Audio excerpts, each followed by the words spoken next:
If today it's me and Daniel. How's it going, Daniel? It's all right. Very good. Okay. So today we're going to be talking a little bit about the strikes which have been going on in the north of Israel and in the south of Lebanon. Particularly going to be focusing on Hezbollah, and we're going to be talking a bit about, as our title suggests, when Israel is going to kind of take this threat a bit more seriously. So, just to introduce it, since the conflict has broken out on 10/7, there's been a continuing, I guess you'd say, skirmish rather than war going on in the northern border. It started off with some mortar strikes coming in from Hezbollah, to which the Israelis would respond with helicopters and so on, and it's kind of escalated a bit. So when people talk about, they're kind of worrying that the war won't escalate. In a sense, it already did, and it did very early on, and it did with Hezbollah, who are a much more serious threat to Israel, really, in terms of military strength than Hamas is, although naturally this war is focusing much more on Gaza and is focusing on Hamas.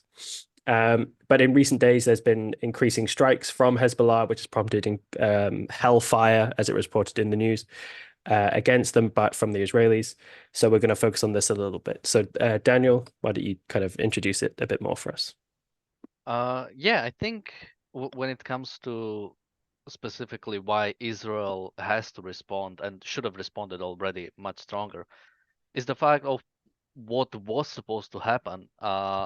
Basically, Hezbollah attacked Israel. I believe it was right on October 8th, but Israel has intel that Hezbollah was supposed to be part of the October 7 attacks.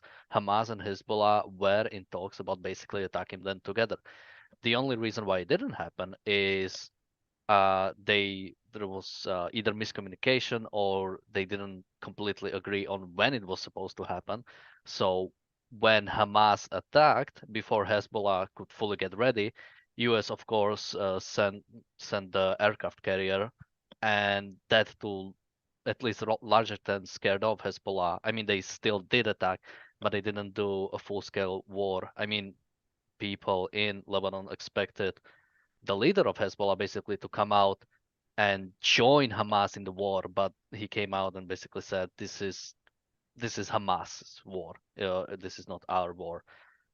Uh, so that I think that's the biggest reason why Israel needs to respond, or it's just waiting for basically another October 7th, but from the Hezbollah side or some kind of variation of it, basically to happen. Uh, Yeah, and I guess so, and that's a story that we covered on the podcast, I think a few weeks ago. So, as you say, Hezbollah should have been involved and basically weren't by mere accident. And that story showcases not just the importance of the US in this and the kind of show of force and how that really can have an effect, but it's a chilling thing to wonder about, really, if on October 7th, not only had Israel suffered this kind of incursion or invasion, whatever, from Gaza, but if Hezbollah, which as I mentioned, is a much more heavily armed and significant force, invaded from the north at the same time and caught Israel off guard, the number of people who died on October 7th could have been so much larger. And I Israel mean, would. yeah, Mhm. just quickly, just think about it. Just the October 7 attack from much weaker Hamas costed Israel, what is it, more than 1,000 lives, Yeah. hundreds of hostages. I mean, I talked to Razi a bit before the show, and he basically what he thought is if Hezbollah was fully involved, basically northern Israel would basically still be occupied by Hezbollah. He doesn't think Israel would be able to take it back yet. And Yeah. I'll let you go because we were still talking, but just one more point I would make is it's important to because you might think, well, it's they are just not attacking, what's the big deal? But all of northern Israel is currently basically evacuated. The civilians are evacuated. Almost 100,000 Israelis basically are not at their home, are basically waiting for Israel to do something. I mean, when are they gonna go back? When is Israel planning to send them back unless something is done about Hezbollah? Yeah. And this is, I guess, a consideration needs to be is just how strong is the IDF? Because in the early days of the war, the IDF didn't respond on the ground. It did respond by air, but it could kind of get away with this time it needed to prepare, it seems, to go into the ground incursion. Now, it didn't really because it suffered for it, but it's not like it suffered a continued invasion from the ground by Hamas, right? It could get away with it on that level. But if the attack had come from Hezbollah by ground in the north, then as you say, they may well have just lost a huge chunk of the country. If they really needed all that time to get their troops in order and to get them supplied and whatever, then they would have been completely just caught with their pants down. And what on earth would they have done? So it's a situation that really doesn't bear thinking about. Well, except you have to think about it, but you see what I mean. It's awful to imagine. And this is an area where we butt up against the limits of my knowledge in a sense, in that how strong is the IDF really? If Hezbollah really threw itself in and got involved properly, could the IDF see them off? At least now that the IDF seems to be at, full strength, so to speak. Could it do it? Would it need to draft more soldiers? Would it need more planes, bombs, tanks, whatever? And I simply don't know. I really hope they could, because it would seem incumbent on Israel. And we had Gilad on a few months ago talking about Israel's kind of defense strategy, and Israel needs, in a sense, to have as part of its strategy a kind of what is it? Is it a two-power standard? It needs to have a military strong enough to fight off multiple militaries at once, as it has done in its history. And if the IDF at the moment isn't strong enough to do that, they're in a really bad situation. And not so hopefully the way that this is going to go is that, as terrible as it is with all these people evacuated, they're going to just kind of be fending off Hezbollah as they've been doing in the north, whilst they focus on Hamas in Gaza, and then they're going to turn around and go up north, and then they're going to need to sort that out.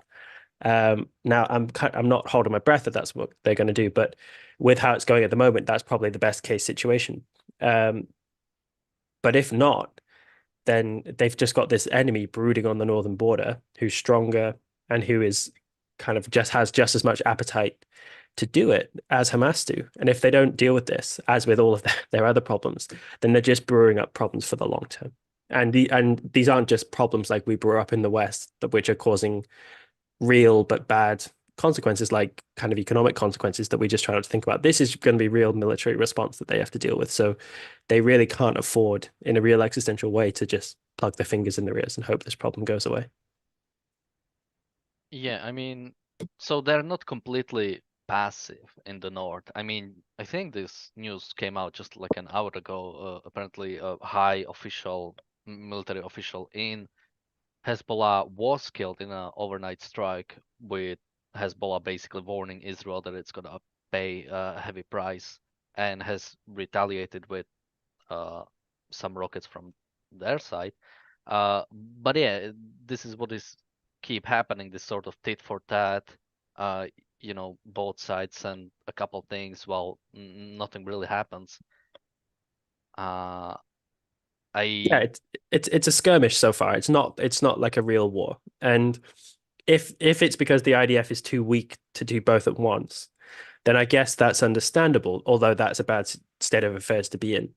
But Hezbollah's shown like there needs to be a real war to root them out, just as there is with Hamas. I don't like, in a sense, baying for another war, but given their intentions and their actions, they need to be taken very, very seriously. And what are they going to do? But sorry, I cut you off. well, I was you can finish because I was about to go a little bit into the history. So Well, no, let's do that then, because I think it's interesting to get some of the history. Because I think something we sometimes underappreciate is that people in the West really, I think, don't know a lot about the actors involved in this conflict. So I think, they hear the name Hezbollah, but basically that's just a kind of vague abstraction in their mind. So let's go into the history a bit then. So who are Hezbollah? well, just funny thing about that is if you want to get n more educated than like 99% of the people about pretty much anything, usually Wikipedia is probably like your best thing. You can get like a lot of times it's might be a bit of a surface level knowledge, but oftentimes it's more than enough to basically have so much more knowledge about any given situation Mhm. uh than anyone. But yeah, when we compare, so Hezbollah was founded in 1982, pretty much around the time when we can talk a little bit about this. Have you heard about the Beirut Barracks bombings? Yes. Basically, that was during the Reagan presidency when two suicide bombers in Lebanon basically attacked. Was it a U.S. base or It was something that, I mean, when I say I've heard about them, I'm also showing my ignorance. I've heard about them. I don't know very much about them. uh, let's say U.S. base. But yeah, I think it was because barracks. It was some kind of U.S. base. Mhm. Basically killing what was it, more than 250 U.S. military and 50 French military, and you know, shortly after that, Hezbollah was founded. But what was supposed to happen then is some serious, retaliation from the U.S. side. But basically, what happened, and I said it was during the Reagan presidency, he just pretty much shrugged it off and walked away. Uh, One interesting thing about, and again, I saw this on the Wikipedia page. Apparently, this attack was the biggest loss of life on the U.S. In the U.S. Marine Corps since the Iwo Jima Mm. attacks, basically when US was doing a very heavy war, basically jumping the Japanese islands so they could get closer to the mainland. Uh, and I think Razi made the joke. Imagine if they shrugged it off then. Well, we lost a lot of people at Iwo Jima. Let's go back home. No, you go in stronger, and you go in so stronger that you completely destroy the whole system.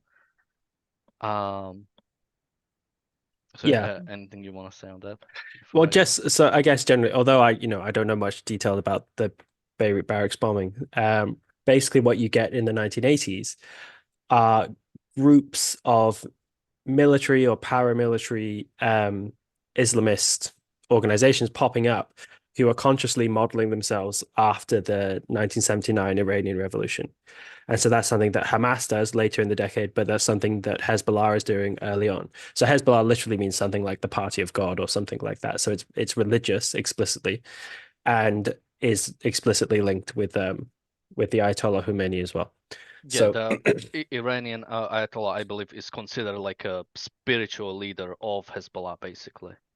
yeah. Uh, but yeah, again, when it comes to, especially when you think about today's conflict and basically the problem Israel has, what you have to think about is, you know, nothing happens in a vacuum, and oftentimes you get into really bad situation because you didn't do anything beforehand.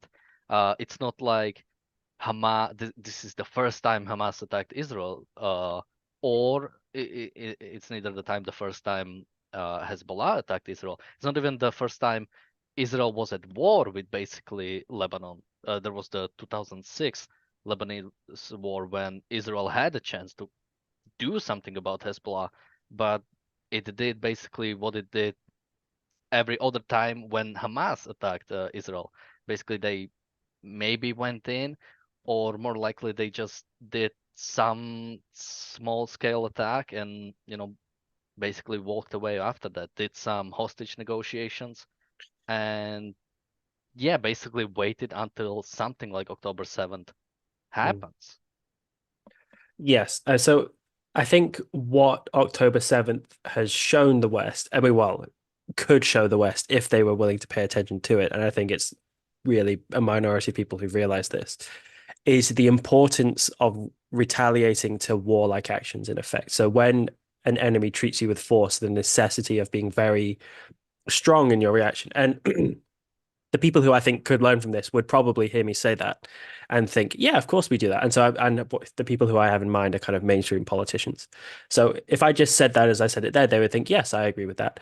But basically, what that would amount to in their minds, I think, is taking some kind of action, some proportional amount of reaction, enough that it seems like you've made a display of strength, but not gone all the way and actually eliminated the threat.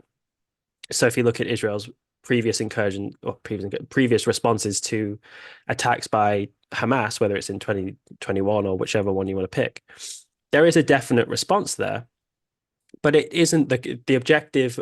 They didn't achieve the objective they're currently trying to achieve, which is the destruction of Hamas, which is what needed to have happened every single other time the conflict broke out. And this kind of mindset that I think most politicians are in, which is that you take some action, but you don't want to be too destructive. You don't want to go kind of all the way, is what leads to the continuation of these conflicts. And so whether it's with Hezbollah, whether it's with Hamas, whether it's with some other group that pops up in the next few years, whatever, you have to be very decisive in your response. And in a sense, you shouldn't need October 7th to tell you that. That's kind of something which should be received wisdom anyway.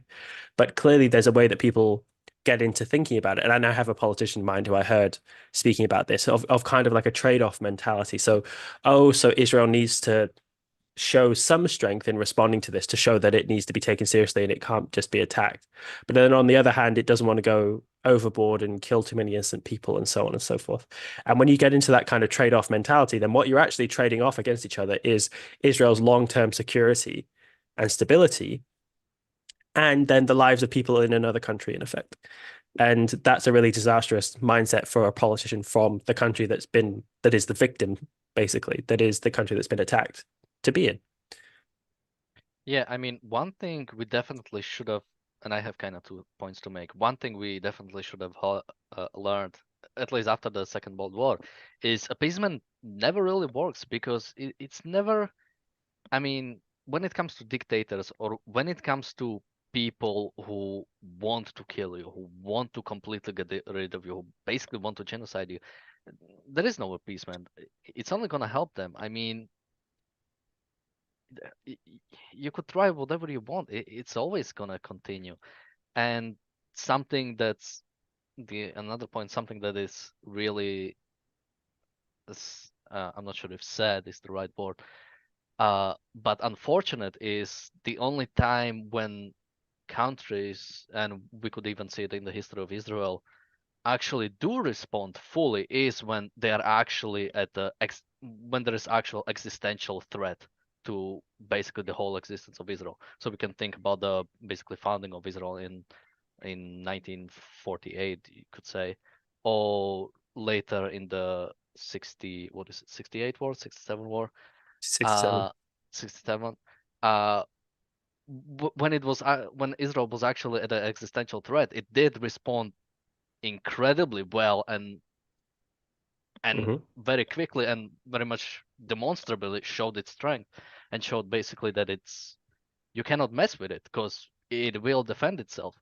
And especially and people always talk about the Iron Dome, because Israel can well defend itself with the Iron Dome. They don't really have the same existential threat to it. And something like October 7th, which was bad, but it wasn't as bad as some events of the past were. Because of that, Israel again didn't respond as strongly as it had to. Yeah. Excuse me if you can hear my flatmate in the background singing Wicked. I've just asked them to be quiet. Um, yeah. No, I completely agree. Um, are there any more points you want to go into on the history of Hezbollah, though, just to tell people a bit more about that? Because I think Uh, it's useful to people to have this kind of stuff in mind. well, let me quickly thank the super chatters. So thank you, Gail. Thank you, Bonnie, and thank you, Frank. Frank is asking, did Hezbollah cause the giant explosion in Lebanon? No. Is this Uh, something specific? yes. Do you not remember this when this happened in 2021? No. It's a crazy video, so you should go watch it. Again, I have a friend who lives in Beirut called Chris, who's a really lovely guy, and I had a phone call with him briefly after this happened. And so basically, what happened, if I remember correctly, with that is there was on the docks there was a kind of some storage containers which contained it was something like chemicals or something, and they were stored in such a bad way, and there was such a kind of confluence of circumstances that in the video you can see it start to ignite, and it's almost like a kind of cloud of chemicals in the air and almost like electricity is sparking between them, and the explosion which it provokes is enormous, absolutely unbelievably large. I can't remember, and the streets of Beirut are basically completely devastated when this goes off, particularly the ones nearby. But no, so far as I'm aware, Hezbollah wasn't involved. It's important to keep in mind that unlike for Gaza, Hezbollah isn't actually the official state, kind of, or the government of Lebanon. Although some people sometimes refer to Hezbollah as being a state within a state because it's so kind of influential, that the Lebanese government is a distinct official organization. So Hezbollah even if the government were in some way to have incompetently caused this, which I don't think is quite the case from what I remember, uh, there's no reason particularly for me to assume that Hezbollah would have been involved. Are you looking up the video of the Yeah, explosion? and now now that I looked it up, I think I do recognize it. I think I remember at least seeing it. But yeah, at least Wikipedia doesn't say Hezbollah caused it, so I'm gonna go with that. Um, what did I? Oh yeah, so you were talking about Hezbollah within the government. Yeah. So basically, Hezbollah is a political party which has an army wing. It's similar to Hamas. Yeah. Sorry, someone walked in. It is similar to Hamas, but yeah, as you said, it is not actually the official government, but it has pretty much complete control over southern Lebanon. That's where it basically its sends rockets from. Yeah. Uh, one thing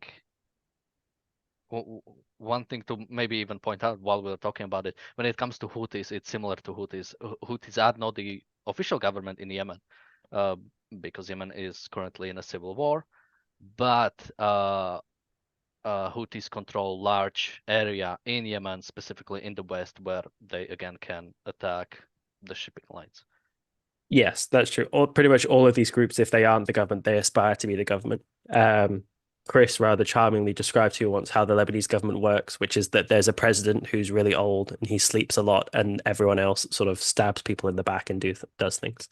So Uh, that's an image of Lebanese politics for you. yeah, let me just quickly point out because I might have and while I was saying it, I was definitely caught. I wasn't expressing myself that well because El Rito is saying, "Can't believe Daniel said October 7th wasn't that bad. For how awful it was, definitely not the worst to happen. Hence, Israel response in Gaza and not attacking Iran or others, for instance."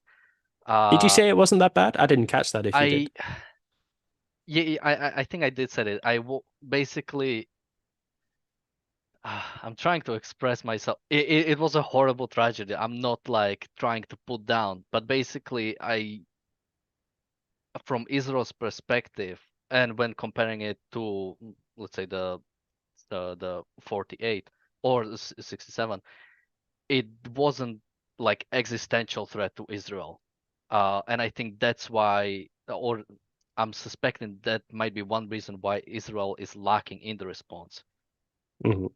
That's interesting. I guess I see what you mean in the sense that it was more resembling a kind of terrorist attack than the total downfall of the Israeli state. In this, it was quite haphazard and so on, compared to times when multiple nations have invaded Israel. I think there is a kind of distinction, but then the point that I guess we were making was that imagine if Hezbollah had been involved, in which case it would have resembled much more those previous conflicts, and then just imagine how much worse even it would have ended up being. Yeah, it would definitely be something interesting to see, especially coming from the international community, because Israel did have a chance to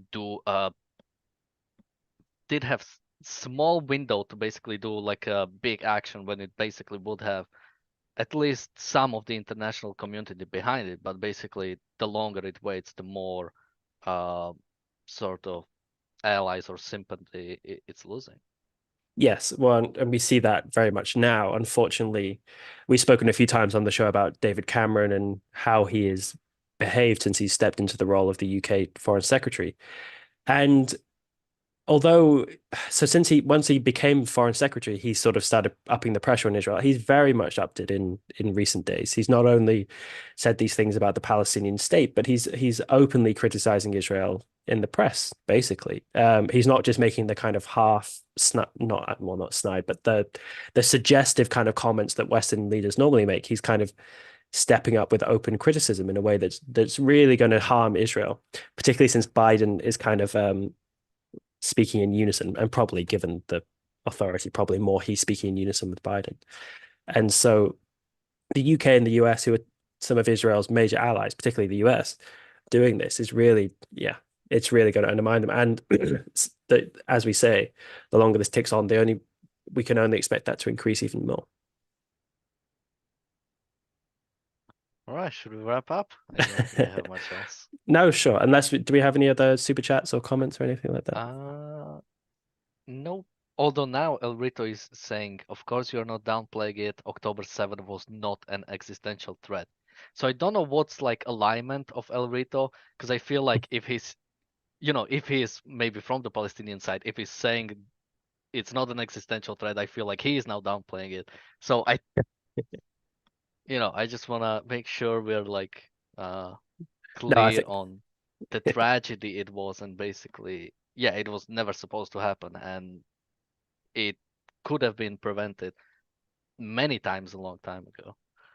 yes, and I guess that is bringing it back around to the main kind of point we're making.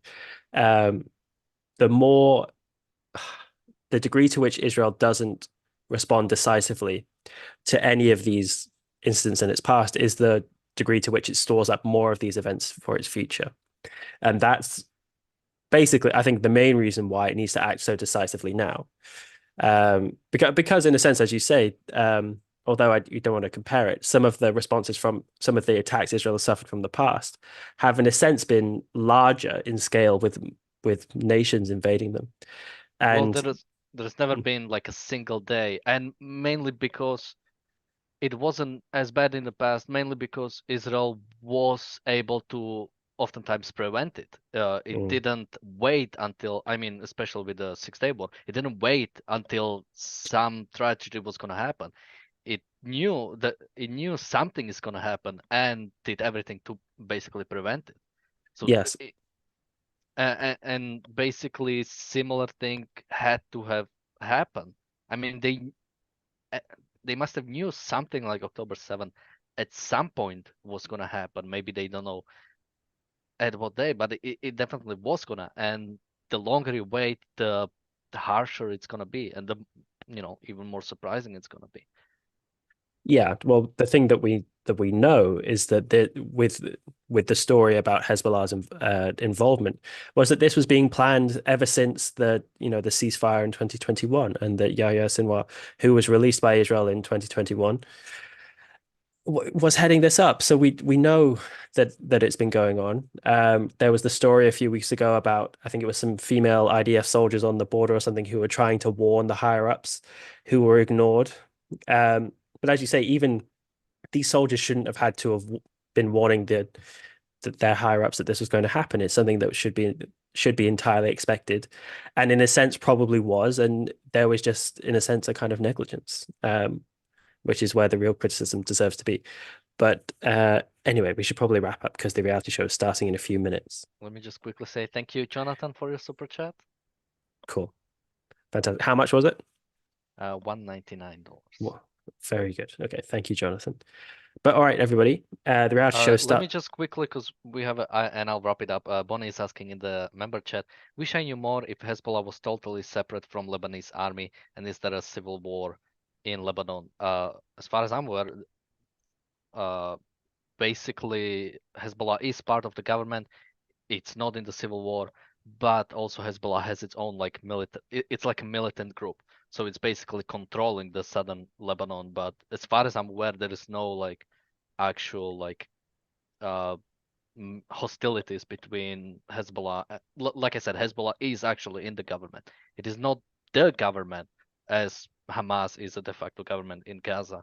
Uh, but yeah, I think I. Yeah, there's that phrase "state within a state" is how people commonly describe Hezbollah.